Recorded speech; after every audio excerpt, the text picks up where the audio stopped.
Welcome, everyone, to Women in the Military podcast. I'm excited to do a special episode with Rich talking about his book about fallen soldiers. And so I'm really excited to have you here. So thank you so much for being on the show. Amanda, thanks for having me. Happy to be here. So let's start with a little bit about your military experience. Why did you decide to join the military? Well, I listened to a number of your podcasts, and I think the story is pretty consistent among the military folks. They had a grandfather or a father or an uncle or an aunt or whatever that were in the military and shared their experiences with them. And so, my father was a Korean War veteran. His brother was a World War II veteran. On my mom's side, her brother was a Vietnam veteran in the Navy, and so there was some Navy chatter around the Thanksgiving tables from time to time. And I think that plants a seed in a young person's mind about what their future might hold. And um, so I guess I have to tie it to my family and the experiences of youth. I almost joined the Marine Corps coming out of high school, but decided to go on to college. And then um, my roommates were ROTC in the Air Force and Army, so they're always around the military experience then. And finally, in my senior year, I decided to. They had a little program, bachelor degree completion program, where you could sign your letter of commitment and join while you're in your senior year.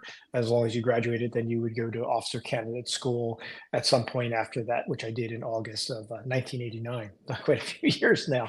But yeah, I think it's the influence of my dad and my uncles and their experiences and they thought it was a good opportunity for me as a young man as well, and so I think that's really was very influential in my decision. Yeah, that makes a lot of sense. So, what branch did you end up picking? Well, I Navy? ended up a Navy. Yep, I ended up being a Navy officer, and my interestingly enough, my first tour was with the amphibious unit. So we spent a lot of time with the Marines in that first couple of years. Yeah. And if you joined in '89, then Desert Storm happened pretty shortly after you joined. So, what was that experience like?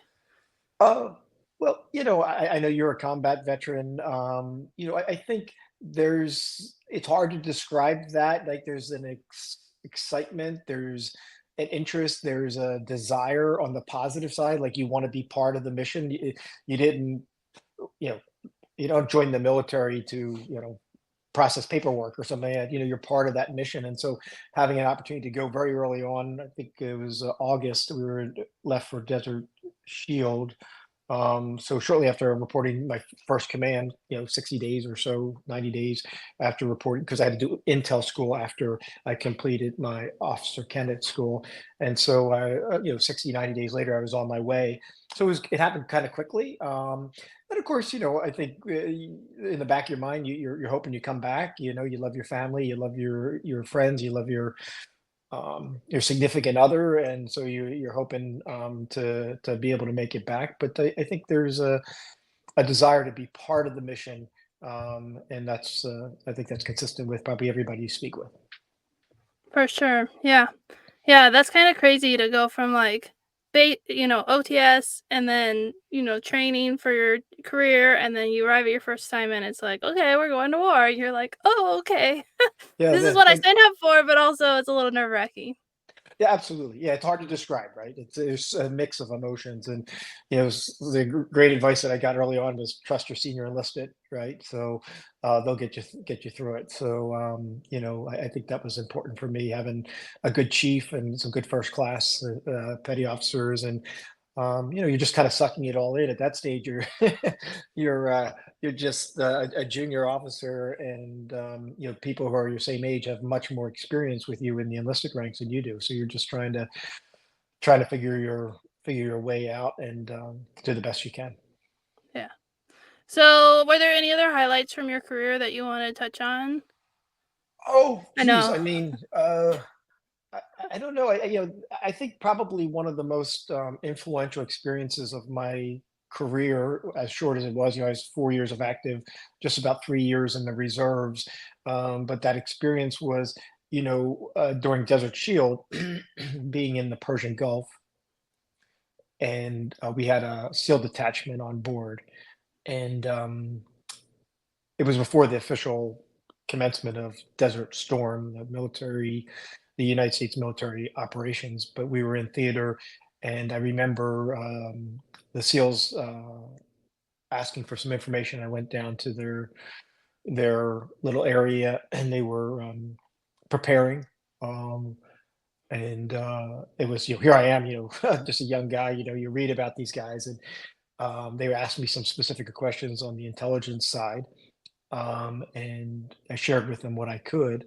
And it was very influential to me is that, um, one, I realized at a very early on is if you don't know the answer, you better say you don't know the answer, because if you get it wrong, they're bringing back body bags. They're not bringing back a junior officer's guesstimate of what he or she might know. And then the other thing that was influential to me was, as they preparing to go on this reconnaissance mission, and they were preparing to go.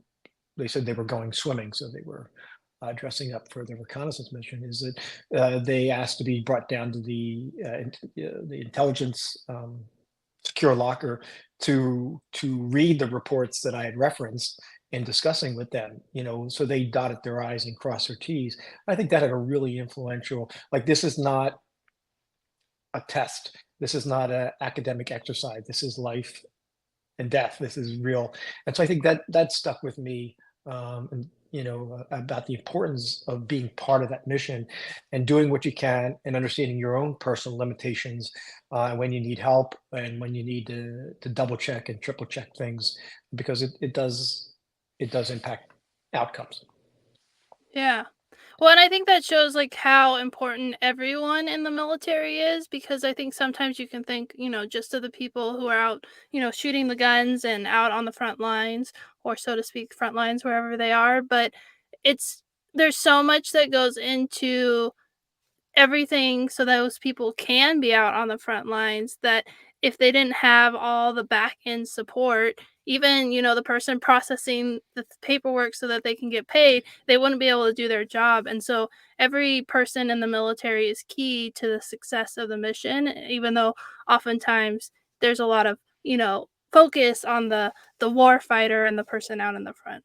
Right. No, absolutely. I mean, being part of a team and understanding that your role may change, or your role, sometimes you're called forward, sometimes you're not, but you're part of the overall mission. And there's an old saying, one of my favorite sayings, I forget who said it, Eisenhower maybe, but said, firepower wins battles, but logistics wins wars, and to your point, we're all part of the same mission. And so the care and consistency you take in doing your job, yeah, has an impact downstream for sure.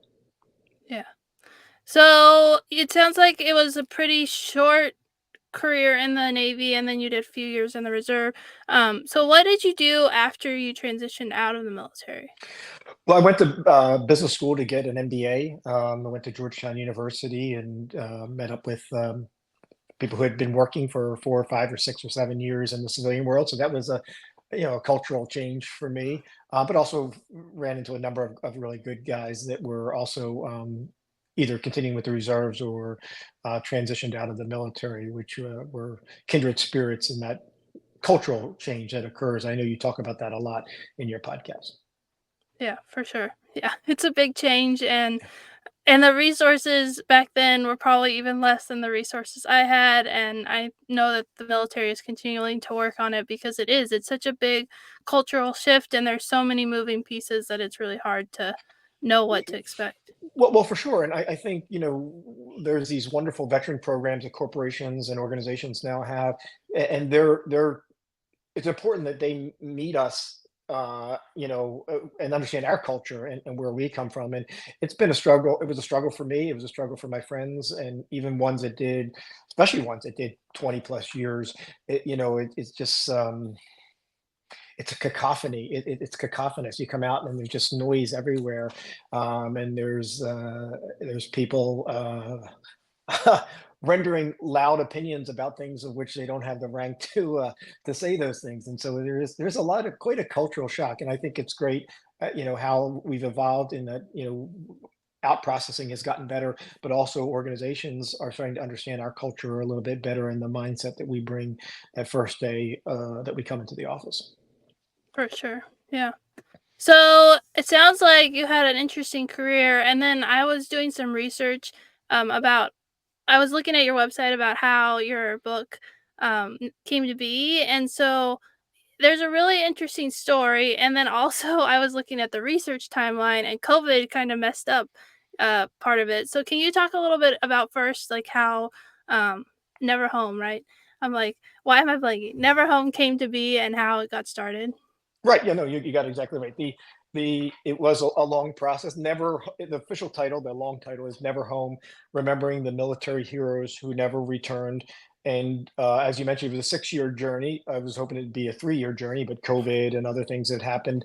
But it was a journey to all the cemeteries from World War I and World War II that are outside of the United States. There are 23 managed by the American Battle Monuments Commission that pertain to the world wars. The ABMC is a fantastic organization. They actually manage 26 cemeteries, of which 23 pertain to the World War I and World War II experiences.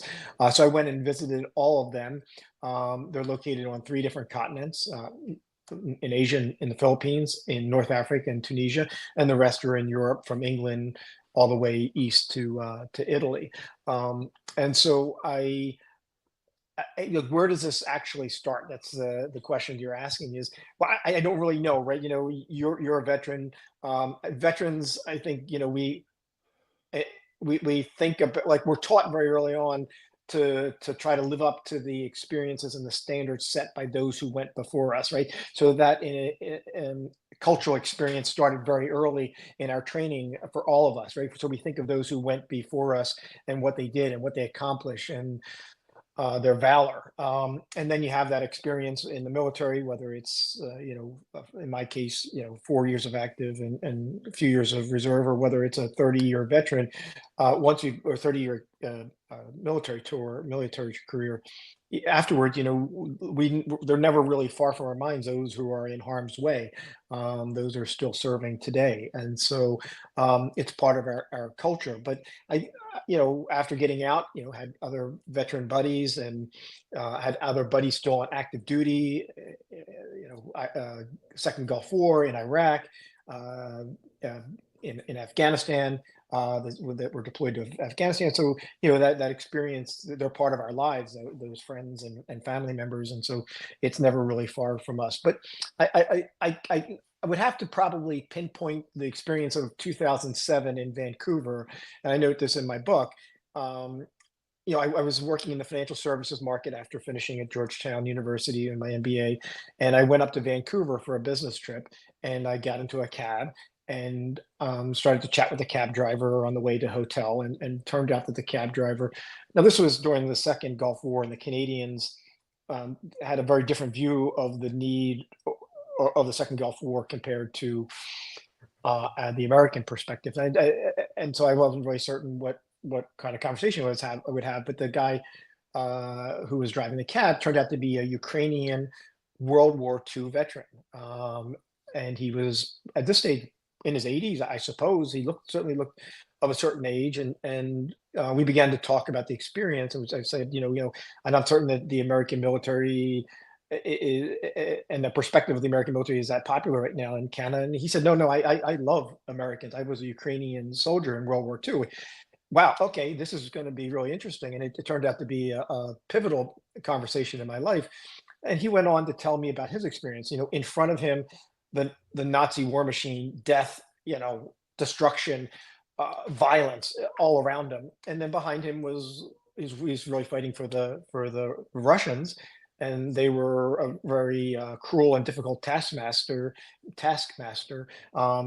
Beatings and shooting of the Ukrainians if they didn't continue forward, if they didn't follow orders. And he was, now again, he's in his 80s. He was really just emotionally overwhelmed, and still confused about why the Americans would leave the safety of their home, an ocean away, thousands of miles away, to come, and all of a sudden they're in his country fighting next to him. And he was was just stunned by that experience here decades and decades later after that happened. And he was very grateful. And the probably the most intimate thing, we think about, the violence and the death and the difficulty of war. But he explained that as a Ukrainian, they would be fed every 4 or 5 days by the Russian army. That's all they would get, was every 4 to 5 days they would receive some type of food, sustenance. And then the Americans who left their homes came, and not only did they arrive with weapons and fresh boots on the ground, but they also had food and daily rations. And it was astounding them. He said, here I was fighting in my own country, and I'd eat every 4 or 5 days. And the Americans, thousands of miles from home, had food every day. And the American soldiers, the American GIs, would share their food with him and his fellow Ukrainian soldiers. And that was monumental, right? That not only in this backdrop of horror, that there was kindness, there was compassion, there was sharing that went on. And so that's 2007. Like that, as you can see, just from listening to me talk about it, it never really left my mind. It's such a pivotal experience in my whole life. And I thought about it, and I was working financial services for a few more years, and then decided I had enough of that business, and started to study photography and opened up my own photography business. And then in 2017, I engaged a woman named Mary Virginia Swanson. I had already known her and worked with her, but she's the top photo book consultant in the country. And we started to talk about the project, and this journey of gratitude and what it might entail.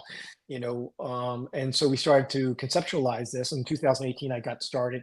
Memorial Day weekend of 2018, I got started with my first visit to France. Among others, I went to the Somme, which is a World War I cemetery, north and a little bit east of Paris, and all the way out to Normandy for my first visit to Normandy, and a couple of other cemeteries as well. You can read about it on my website, neverhomeheroes.com.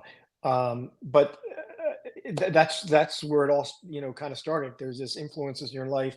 There's this cultural influence of being part of the military, and then being a veteran, and then there's this conversation that really opened my eyes. And I thought, how do you thank these people that you'll never meet, you'll never get a chance to really say thank you? And I figured, well, you do it the same way you thank somebody in your life that's around today, as you go and you visit them and you go and say thank you. And I brought my camera gear with me so that others can could join me on the journey. And that's how the project sort of really got started.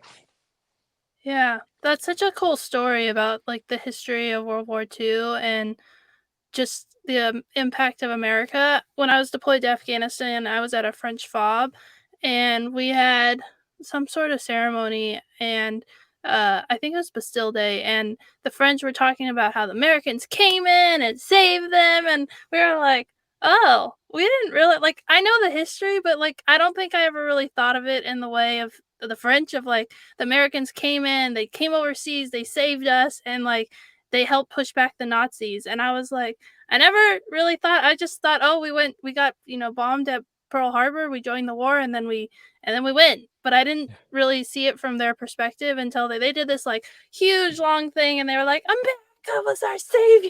And we're like, Yeah, really? yeah, And it was just yeah. a really cool ceremony and a cool thing to be a part of, to be able to be with the French, and we both like respected each other and did different things, because on 4th of July we got to talk about how the French came in and helped with the Revolutionary War. So it was kind of a cool back and forth, mutual respect of how each country supported each other. And that kind of reminds me, it's very different than your story, but it reminds me of like the cultural intersection of war and how it just leaves an impact. And that's something I won't ever forget, because it was just such a neat experience to be there and to be in Afghanistan with, our allies, and having that kind of experience. So, Yeah, it's a humbling experience to wear the uniform of those that who did so much, right? And in a very difficult time. And I think the war is much more recent, as we talk about World War II, is much more recent in Europe even today than it is for us.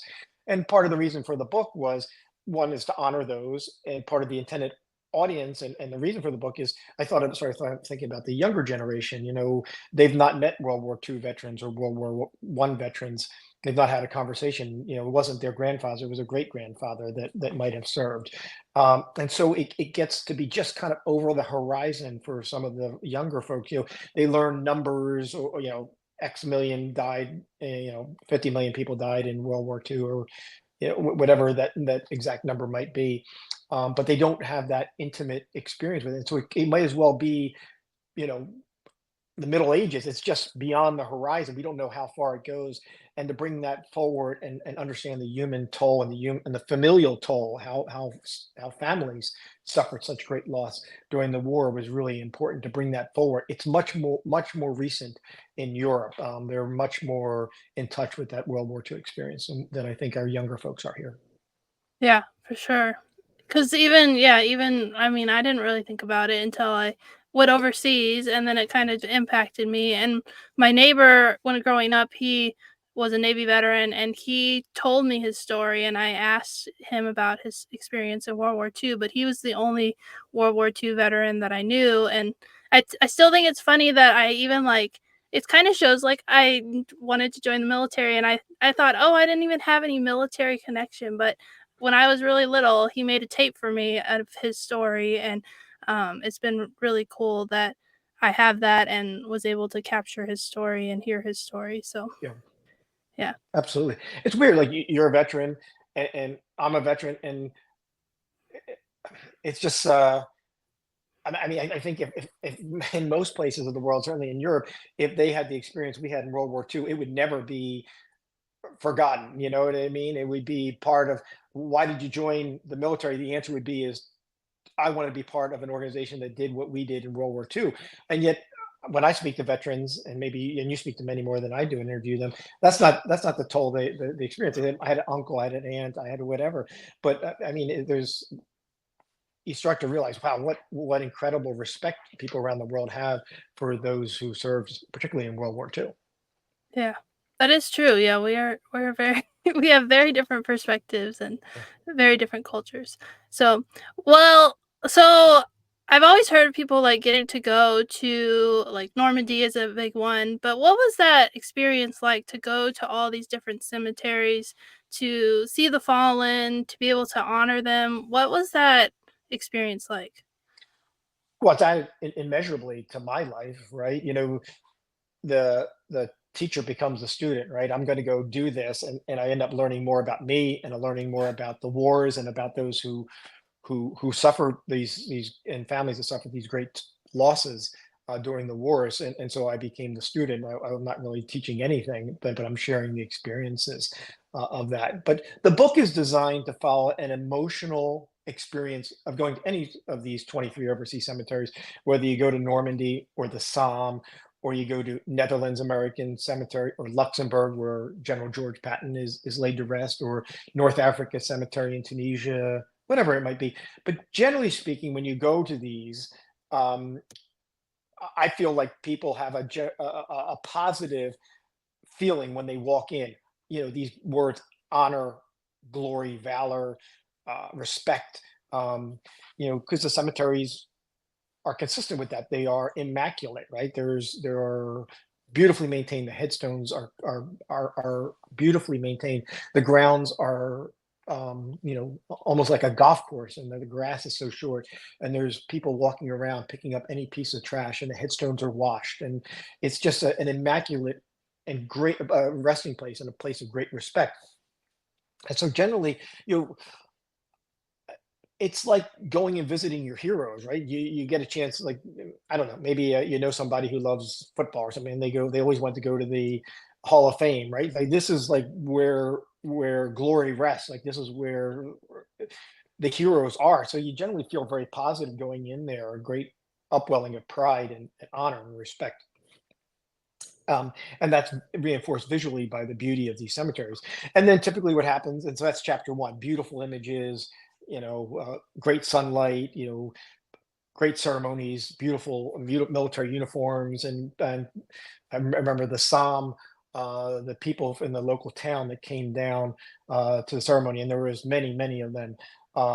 and they were dressed like it was going to church, right? They had dresses and suits on, and they were dressed to the nines just to pay respect for Memorial Day. So positive images. Then we walk among the headstones, and you start to reflect on the experience because there's so many headstones, right? And you walk row after row, column after column, and read the headstones, and you start to wonder about their experience and wonder what these people were like, their goals or aspirations. And so that's what chapter 2 is. I have 54 biographies of individuals, of which I think 6 are women, that served with great distinction.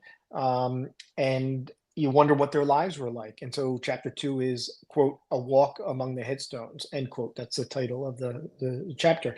And that's where we share the biographies, the images I've taken of their headstones, as well as probably a thing that took a lot of time is getting the pictures, of those who had died, right? Contacting families or looking at online resources or old newspapers or public records. I think Patton's photos came from the Virginia Military Institute when he was there for a brief period of time.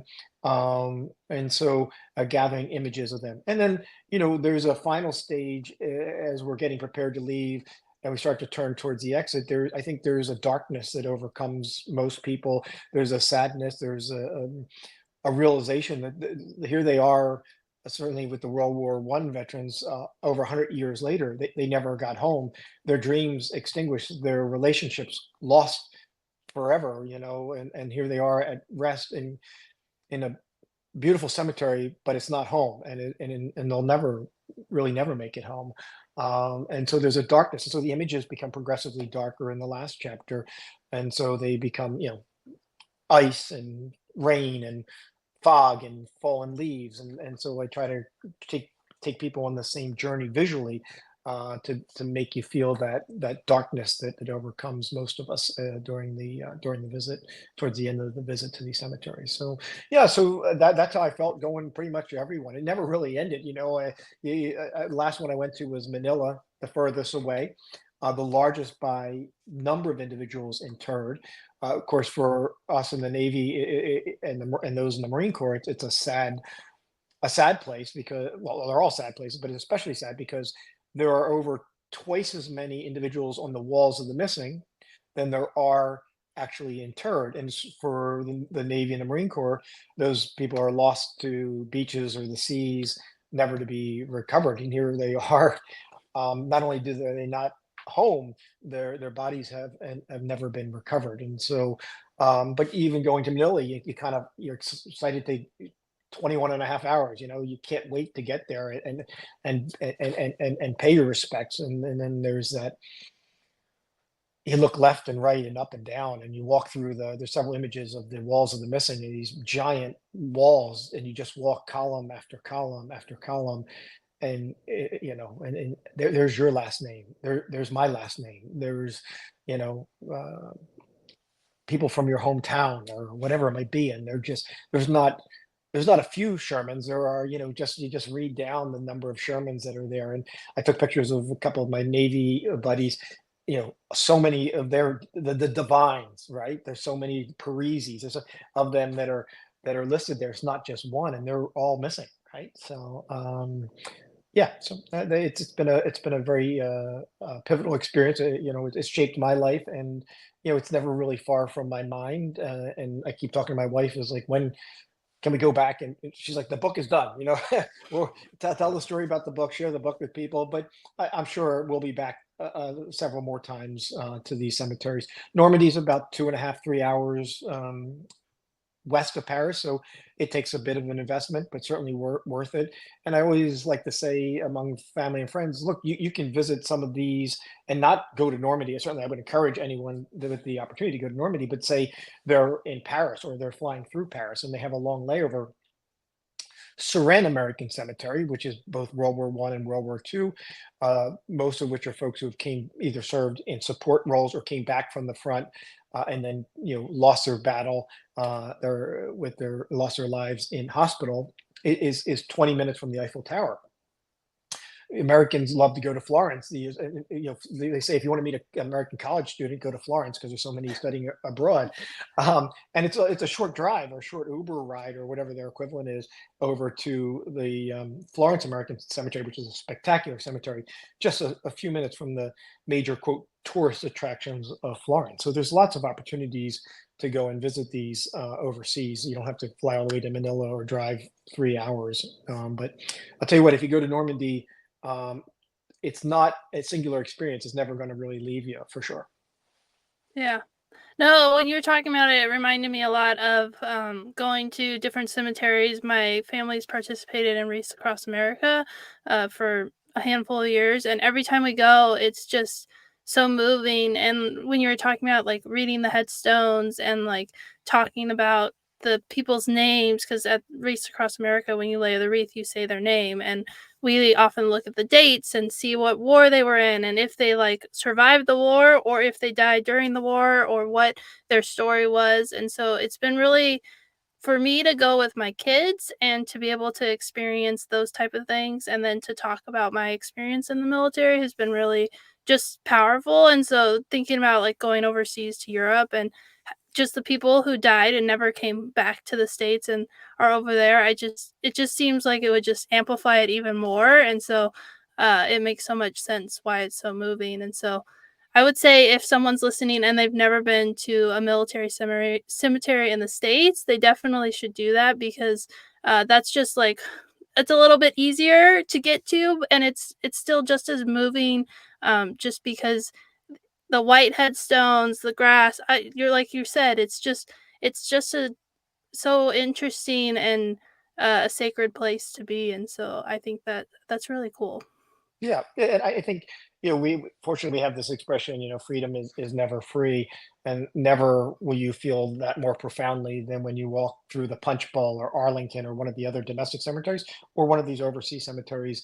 That you raise your hand, I raise my hand. We live in an environment where we have fortunate to have volunteer service, but that's not always the case, nor will it always be the case. We're 24 years into a new century, and we're reminded of the three drafts in the last century, and will that continue to be a volunteer service? Will that be sufficient? I hope so. I hope for peace. I hope that continues, but I'm not certain that it will continue to be the case. But here we have those who were called from the safety and comforts of their home.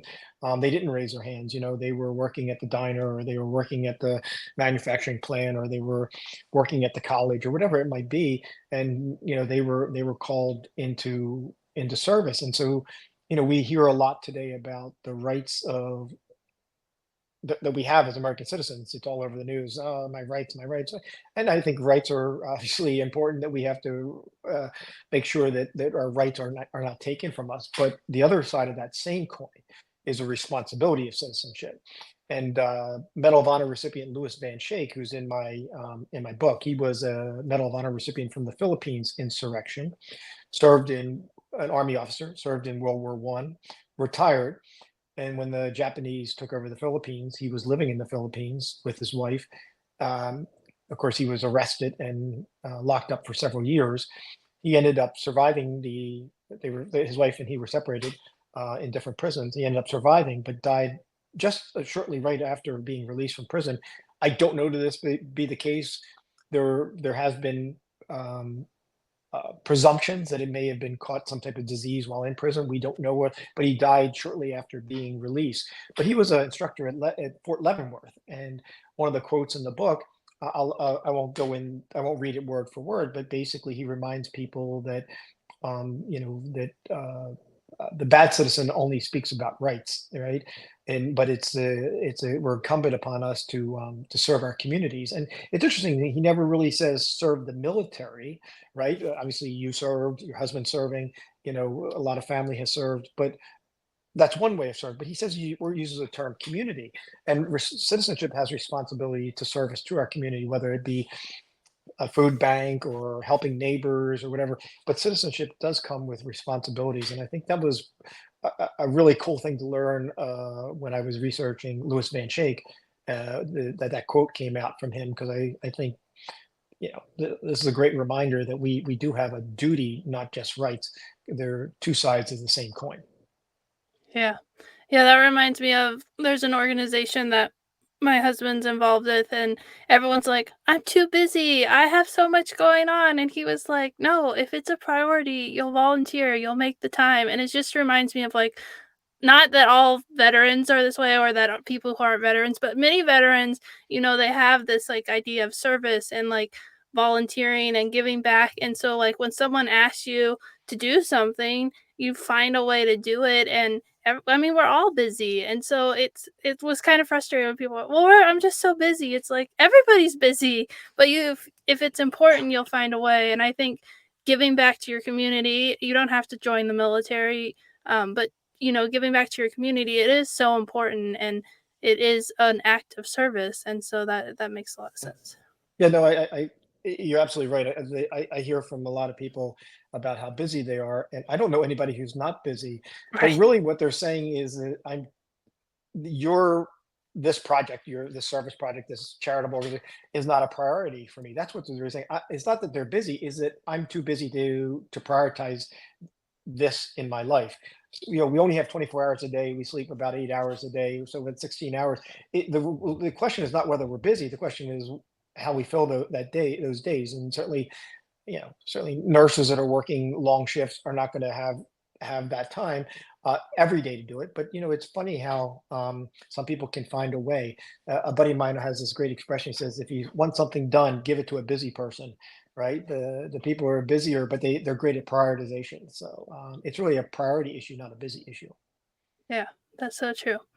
Well, I'm really excited to get a copy of your book. I need to get out and order one because it just sounds so moving and it actually sounds like a great Christmas gift. This is going to go live in November. So I'm going to plug it as a Christmas gift for people to give to family members, just as a way to honor those who have served and remember the fallen. And I think what you did is amazing and remarkable. And I know how much time and effort it takes to get the research, like the pictures and so it had to have taken you so much time and really thank you for gathering those stories and sharing it with the world with your book. So can you say the website one more time? Sure. The website is neverhomeheroes.com. And if you want to just go directly, there's a link to buy the book there. But if you want to go directly to a page to buy the book, it's neverhomeheroes.etsy, ETSY.com. And then you can purchase a book that's signed or unsigned. And I will say that we worked really, really hard, really, really hard to do two things. One, print it in the United States. It was printed in Wisconsin. It's hard to print photography books at a affordable price in the United States these days. So we worked with an organization, Warzala, which was a great support and did great with us. And we also kept the price as low as possible because I wanted this to be. It's not the capstone of Richard Sherman's photography career, and these are the images that made him almost almost famous, but it's about the stories of the individual. So I wanted it to be accessible to the retired veteran on a fixed pension, as well as the folks that are maybe have some disposable income. So we've kept this price as low as possible while printing it also in the United States. That's great. I love that. So everybody should go out and get your book. And thank you so much for being a guest. Thank you much. Yeah, thank you so much for sharing your military story and for what inspired you to do this project. So thank you. Thanks for all you do, and for the important messages for our young women who, I mean, are critical to our military force going forward. Absolutely critical. And so we're in the middle of a major transition, a multi-decade transition. So thanks for all you do, and especially trying to help young girls come to that decision because that's an important decision for our country and for them individually. Thank you.